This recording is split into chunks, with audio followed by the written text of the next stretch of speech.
already at the front, more than 40% of the weapons used are made in Ukraine. That statement wasn't just political, it was prophetic. The assault on Russia's Cometa complex showed what domestic AI, field engineering, and autonomy can do when scaled into warfare. When the swarm converged, every drone didn't just follow code, it learned, adjusted, and reacted. What started as 340 drones became an evolving organism. But what does that mean for the future of production-based warfare? This moment gives us a glimpse of that answer. The largest drone assault in modern warfare did not begin in confusion. It unfolded as a sequence of planned launches across Ukraine, 4 distinct routes aimed toward one objective. At 0430 local time, 340 AN-196, Ludi drones left concealed sites almost simultaneously. Each carried a 700-kilogram warhead, guided not by a single operator but by preloaded networks of coordination data. Russian radars registered the mass ignition of engines within minutes, pushing alarms along every defensive corridor west of the border. Iskander interceptors roared into the dark, trying to strike the launch zones before the last craft cleared the horizon. Operators had a small window to finish takeoffs as flashes lit the fields behind them.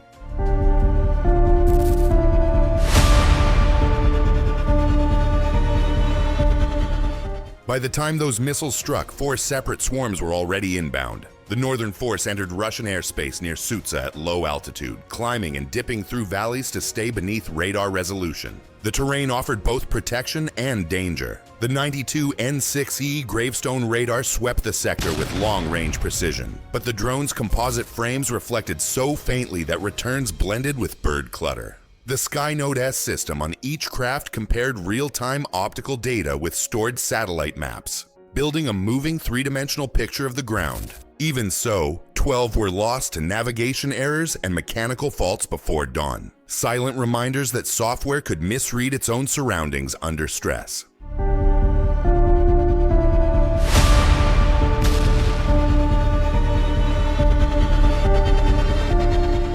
The southern formation faced a different test. Electronic warfare. Russian jamming converted nearly 200 kilometers of airspace into a GPS void. Human pilots would have been blind there, yet the drone's learning cores shifted into visual mode. Cameras locked on the M4 highway, identifying lane curves and junctions, then adjusted course automatically. The first drone calculated a clean corridor, and 85 more followed. Only 8 failed to make the transit, most from launch-induced engine wear rather than enemy action.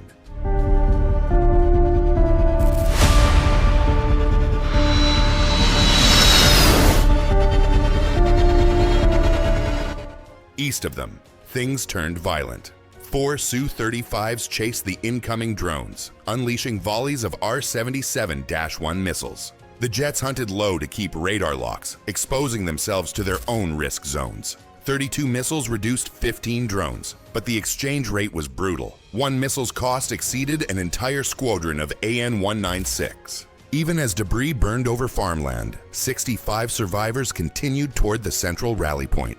Meanwhile, a separate group of 80 decoy drones climbed steeply, their radar amplifiers switched on. They appeared as large, high-value cruise missiles, forcing Russian systems to redeploy against them. For 8 minutes, 12 fighters and over 100 surface-to-air missiles chased false returns until the entire decoy wave disintegrated.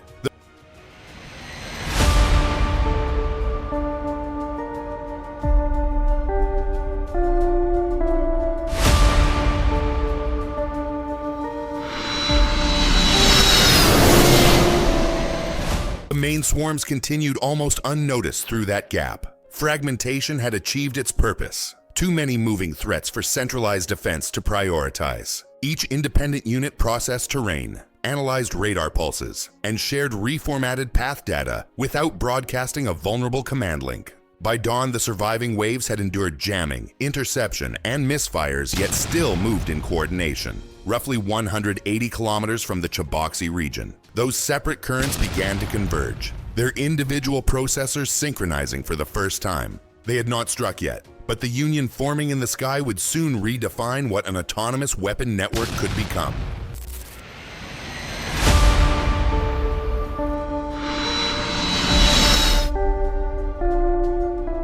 At 0725 hours over the forest near Cheboxy, radar tracks began to merge. 226 Ukrainian drones moved in parallel, each holding a slightly different altitude and heading. Then the signals began to pulse in rhythm. Every 6 seconds, a coded synchronization burst linked them into what looked on scope, like a single moving cloud of energy.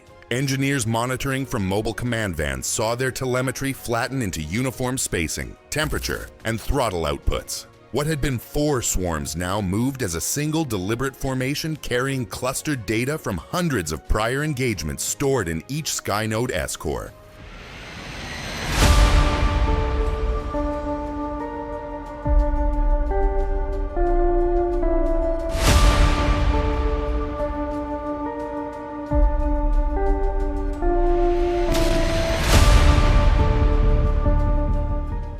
Every drone brought something back from its region. Combat in mountain shadows, interference from jamming belts, lessons from dogfights with interceptors. The algorithm compared those archives, assigning success values to each tactic. If one pattern had led to losses, it was stripped from the shared routine. Useful evasion maneuvers, optimal climb rates, and radar re-entry angles were retained. The result was not pre-programmed obedience, but self-stabilizing coordination. Within minutes, the swarm had rewritten its internal flight hierarchies. The newest software version existed nowhere on the ground because it was born inside the network that morning. The connection between units stayed minimal by design. They used narrowband encrypted pings, short enough to avoid radio detection, and light enough not to choke the network. Each burst transmitted only vectors, status codes, and probability adjustments. Vision systems aboard individual drones fed that data through onboard processors, creating a shared map of air and ground conditions. The system's architects had anticipated electronic attack, so there was no single command uplink to strike. Even if one node failed, its neighbors carried the geometry forward.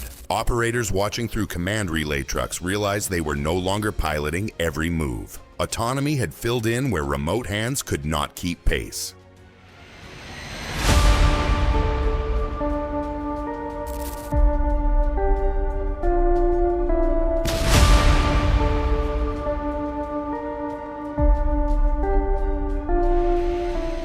For Russian air defense, the change looked like chaos. Pancer S1 batteries faced an arithmetic impossible to solve. Their radars could track perhaps 3 dozen fast targets at once, but now 226 separate blips kept rearranging in micro-formations. Target locks flickered in and out faster than interceptors could be reassigned. Human operators inside command bunkers recalculated constantly, unsure whether a detected group was splitting or reforming. By the time radar operators identified the formation's scale, the first layer had already slipped across the outer air defense fence line.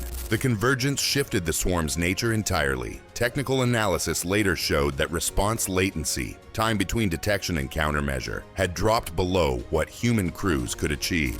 The swarm behaved like an interconnected organism that saw through thousands of lenses, shared reflexes, and corrected its own trajectory without waiting for a central brain. What started as 226 fragmented craft had become a single machine intelligence flowing toward its target zone.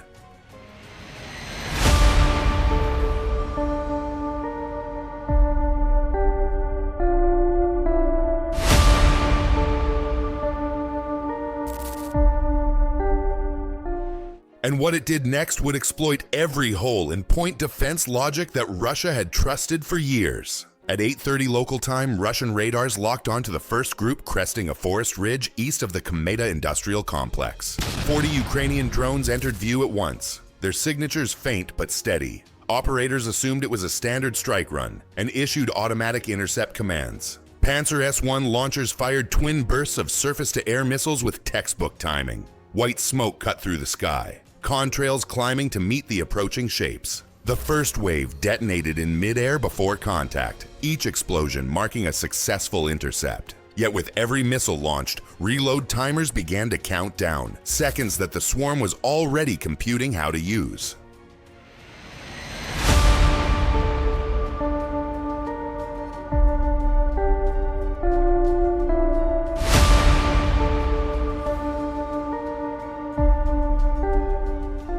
When the second grouping appeared, the defense systems expected predictable spacing. Instead, the drones abruptly split mid-flight, half diving and half climbing at asymmetric angles. Radar software tried to reassign tracking solutions, but each new position changed faster than the targeting loop could refresh. One operator reported 5 different bearing shifts in a single minute. Those changes forced each Pancer battery to stop and restart its sequence, leaving gaps between salvos. The Ukrainian network exploited those gaps, sharing live data through encrypted pulses. Later waves mapped missile trajectories and reload cycles, learning corner points in the defense matrix that hadn't yet reset.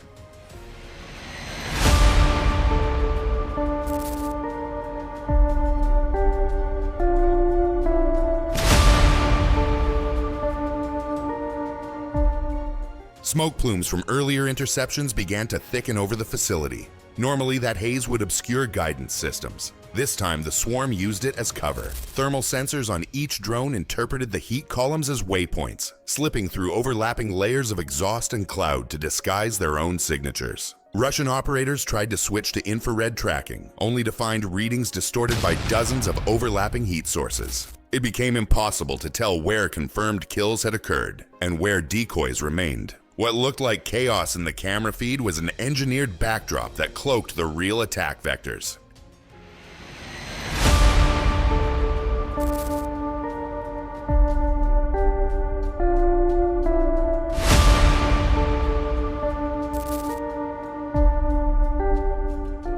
Every 90 seconds, a new cluster approached. Missile reload crews worked to sustain rhythm, but the intercept cycle shrank from timing advantage to liability. With each battery out of sync, reaction intervals started collapsing on themselves. By 8:33, 1/3 of Pancer systems were on cooldown, their missile tubes empty. The swarm, aware of those reload delays, compressed the interval further. Drones waiting at altitude received real-time confirmation that interceptors were exhausted. Signals pulsed across the network. 120 drones tilted abruptly downward, entering terminal dive.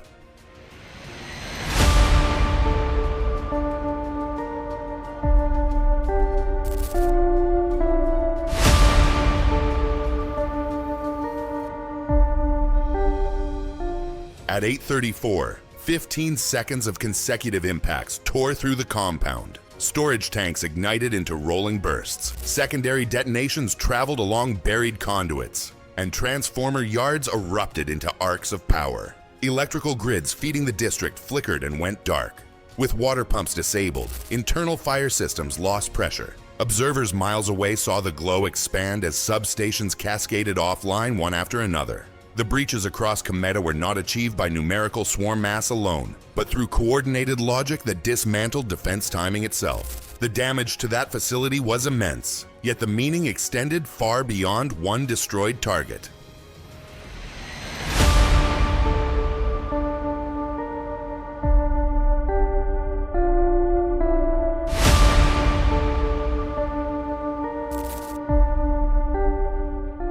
The strike on the Cometa complex exposed a new equation in warfare: distributed logic overwhelming centralized defense. Ukraine's push to produce its own drones proved that agility in software can offset expensive hardware.